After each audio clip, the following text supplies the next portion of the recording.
नमस्ते दीदी, देखिए हमारे यूट्यूब चैनल पर जा रहा है गाली गीत पसंद आए तो लाइक शेयर करना, घंटी ना भूले, घंटी जरूर दे फूल में देखिए और आगे बढ़ाइए। एक क्यारी में साग पात, एक क्यारी में कभाटा, नमस्ते टाटा जी।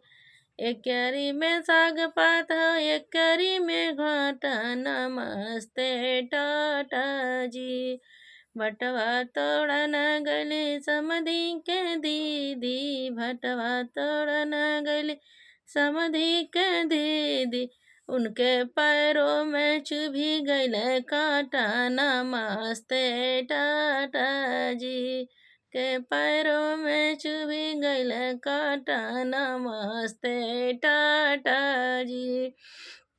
काटवा निकालन गईले समधी के भईने, काटवा निकाल गईना यह हो समधीर में, काटवा निकाल गईना यह हो समधीर में, उनहु से जुड़ी गईल नाता, नमस्ते टाटा जी। अरे उनहु से जुड़ी गईल नाता, नमस्ते टाटा जी।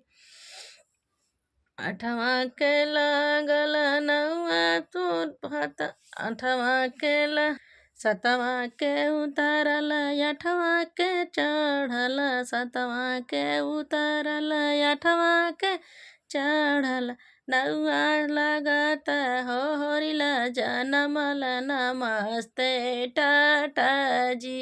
अरे नौआ के होरिला जनमल, नमस्ते टाटा जी।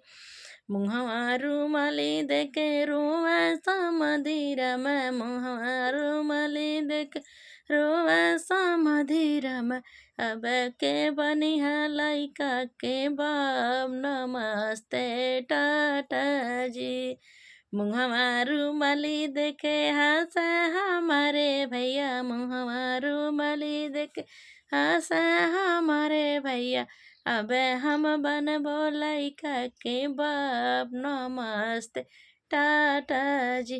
अब हम बनबो लइका के बाप, नमस्ते टाटा जी। एक करी में साग पात, एक करी में भाटा, नमस्ते टाटा जी।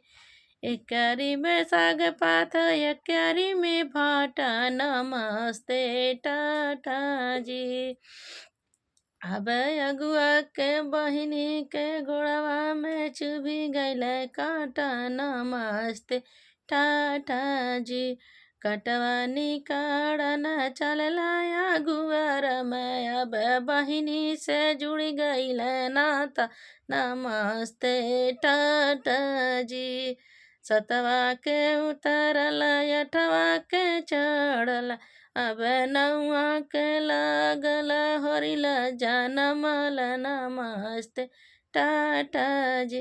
अब के मुहमा अब के बनिह लइका के बाप, नमस्ते टाटा जी।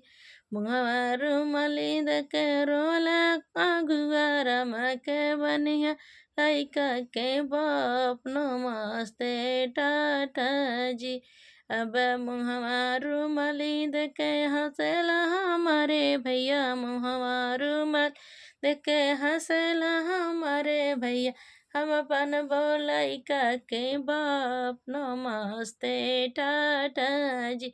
अब हम बनबो लइका के बाप, नमस्ते टाटा जी।